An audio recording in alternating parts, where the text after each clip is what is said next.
C'est l'heure de la revue de la presse et des médias israéliens ce matin sur Studio Kalita, relayé sur les ondes des radios juives parisiennes. La politique reprend ses droits ce matin à la une des grands quotidiens israéliens, la politique mais aussi bien entendu le juridique, avec la publication hier soir vers 23h de la décision de la Cour suprême qui, à l'unanimité des 11 juges qui ont siégé, a décidé de rejeter les recours déposés contre Binyamin Netanyahou et contre l'accord de coalition. Feu vert de la Cour suprême, titre le Yediot Aharonot, avec le cachet de la Cour, titre en manchette le Israël Hayom. En effet, les juges ont estimé qu'ils n'avaient pas à statuer sur la capacité ou non de Binyamin Netanyahou à former un gouvernement, alors qu'il est inculpé par la justice, et qu'ils n'avaient pas également à modifier les termes de l'accord de coalition entre Bleu-Blanc et le Likoud, en tout cas pas pour l'instant. Certes,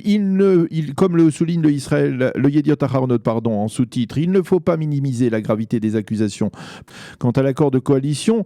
comme le souligne le Israël Hayom, il renferme plusieurs clauses problématiques, mais elles ne justifient pas une ingérence de la Cour, surtout pas en cette période particulière,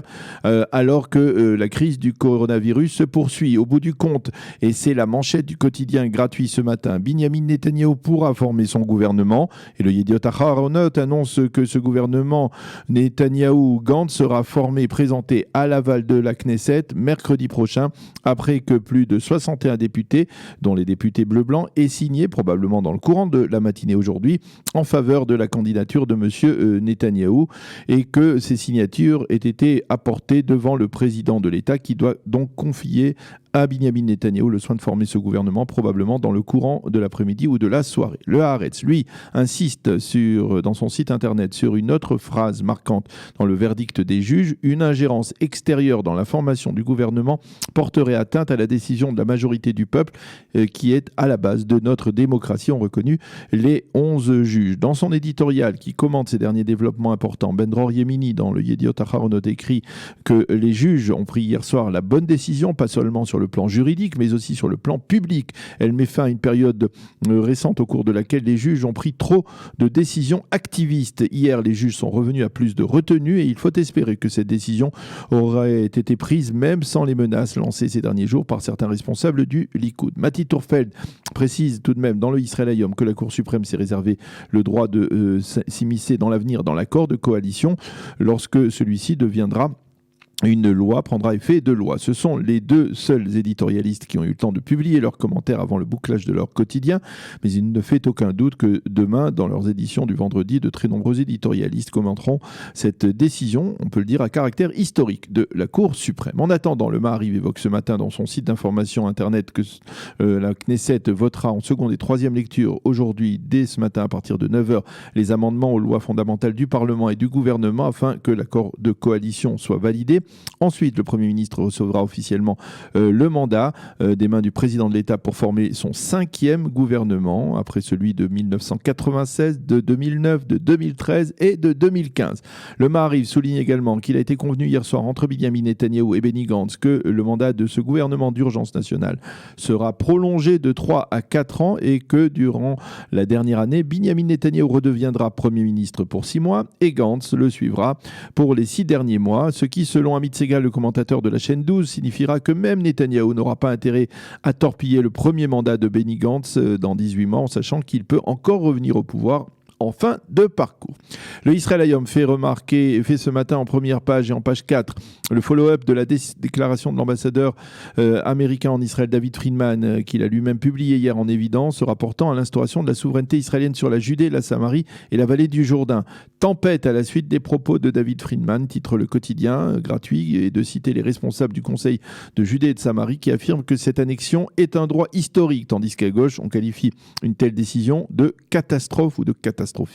Amir Avivi, dans le journal, affirme que le temps de la peur a cessé, que celui de la souveraineté israélienne doit commencer, tandis que le général de réserve Gershon Hacohen estime qu'il s'agit là d'une opportunité pour développer la construction dans ces régions. C'est d'ailleurs précisément ce qu'a déclaré hier le ministre de la Défense, Naftali Bennett, lord d'une tournée d'inspection à Efrat, dans le Gush Etzion. Et le ministre a joint le geste à la parole en annonçant que le domaine de juridiction de la ville d'Efrat allait donc être élargi de 1000 hectares, de 100 hectares, ce qui permettra la construction de plus de 7000 unités de logement dans cette localité. La crise du coronavirus, elle est reléguée quelque part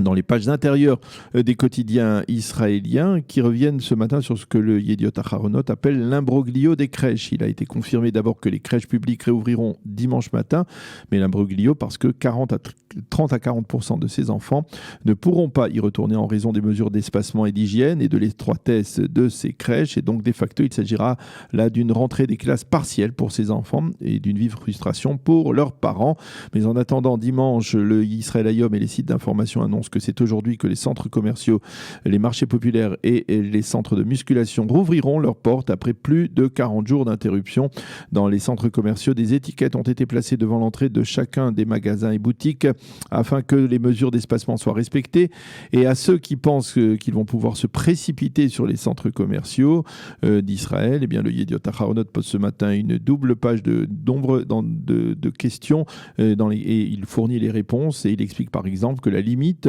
dans les centres commerciaux sera une personne par 20 mètres carrés, ce qui limitera considérablement le nombre de visiteurs dans ces centres commerciaux. Et parmi les questions plus générales qui sont mentionnées dans cette double page, eh bien, celles qui se rapportent par exemple à la reprise de concerts en plein air ou en salle. Le Yediot Aharonot est très clair à ce sujet, cela ne reprendra pas avant les prochains mois ou même pas avant que l'on ne trouve un vaccin au virus.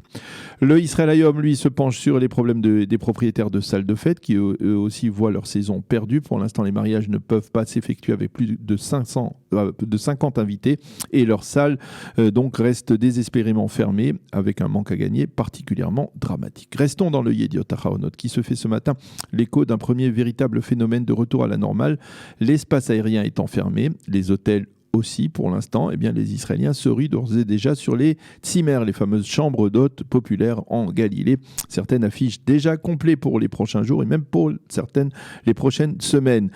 Et ce, en dépit du fait que les prix de ces tzimmer n'ont quasiment pas baissé. Le Israël Hayom lui annonce la fin du mandat du général de réserve Yossi Bachar, qui a été pendant ces dernières semaines le responsable de la lutte contre le coronavirus à l'intérieur de la grande ville orthodoxe de Beitar Illit, proche du Gush Etzion, l'homme qui a sauvé Beitar, titre ce matin le Israël Hayom, qui indique que grâce aux mesures d'urgence prises par le général Bachar, le virus a été maîtrisé dans cette ville orthodoxe et aujourd'hui, on ne recense plus le moindre malade sur place.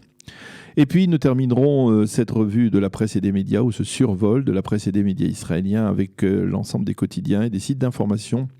en particulier dans le milieu sioniste religieux, qui annonce la disparition à l'âge de 92 ans du rav et professeur Nahum Rabinovitch, qui fut au cours des 30 dernières années l'une des figures rabbiniques les plus importantes de cette mouvance sioniste et religieuse. Le rav Rabinovitch était le rosh yeshiva de la yeshiva de Ma'ale Adumim. Il était respecté pour ses décisions parfois audacieuses. Le rav Chaim Sabato, qu'il avait fait venir il y a plus de 30 ans du Canada pour diriger cette yeshiva et qui lui a d'ailleurs succédé à ce poste, a affirmé hier dans son oraison funèbre qu'il s'agissait d'un grand sage de la Torah, d'un décisionnaire original, d'un homme humble qui aimait la paix et qui était adulé par ses élèves. C'est la fin de cette revue de la presse et des médias israéliens. Pour mieux s'immerger dans la réalité politique, sécuritaire, économique et sociale d'Israël, connectez-vous chaque matin sur Studio Kalita. Daniel Haïk vous y attend pour sa revue de la presse.